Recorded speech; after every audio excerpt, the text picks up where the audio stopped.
নমস্কার বন্ধুরা, আমার চ্যানেলে তোমাদের আবারও স্বাগত। দেখো, আজকে আমি নিয়ে এসেছি পনিরের আরেকটি রেসিপি, চিলি পনির। যার জন্য প্রথমেই আমি একটি বাটিতে পনিরটা নিয়ে নিয়েছি। তারপরে তার মধ্যে সামান্য নুন, গোলমরিচ গুঁড়ো আর একটু কর্নফ্লাওয়ার ছড়িয়ে দিয়েছি। দেখো, তার উপর দিয়ে আমি দিচ্ছি সামান্য একটু সয়া সস দেওয়ার পর একটা ডিম ফাটিয়ে আমি ওর মধ্যে দিয়ে নিচ্ছি।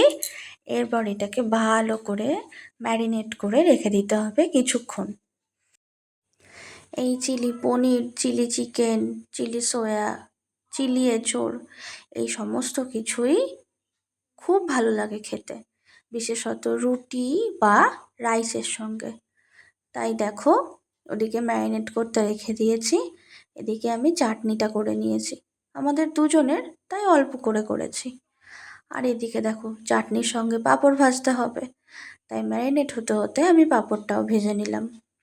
এই পাঁপড়গুলো বেশ মেশানো আছে ভেতরে, প্যাকেটের ভেতরে কিছু আছে ঝাল ঝাল, কিছু আছে আবার জিরে ফ্লেভারের পাঁপড়, বেশ ভালো লাগে খেতে।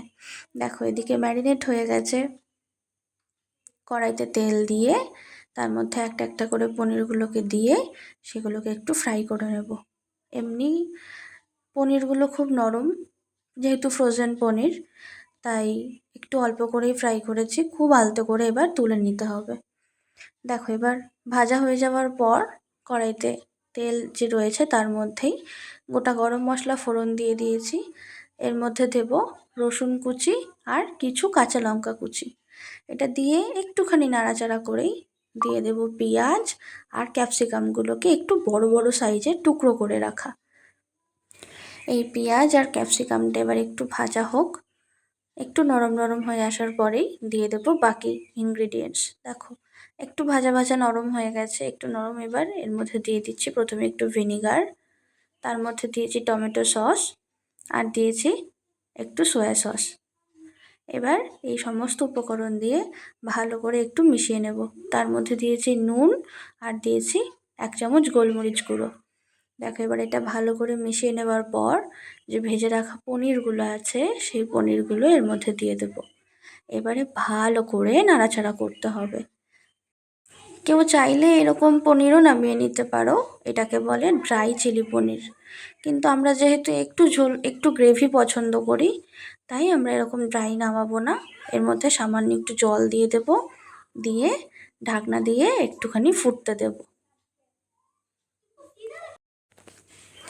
দেখো, কিছুক্ষণ পর দেখছি বেশ ঝোলটা টেনে এসছে।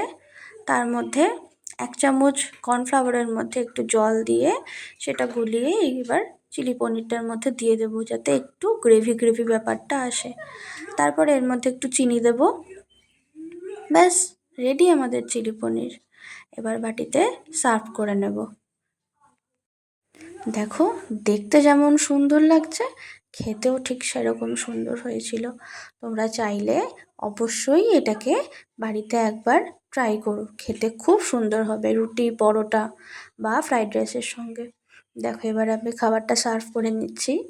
আমি আজকে রাইসও বানিয়েছিলাম, তোমরা কেউ যদি চাও তাহলে আমি আমার ফ্রাইড রাইসের রেসিপিটাও তোমাদের সঙ্গে শেয়ার করব।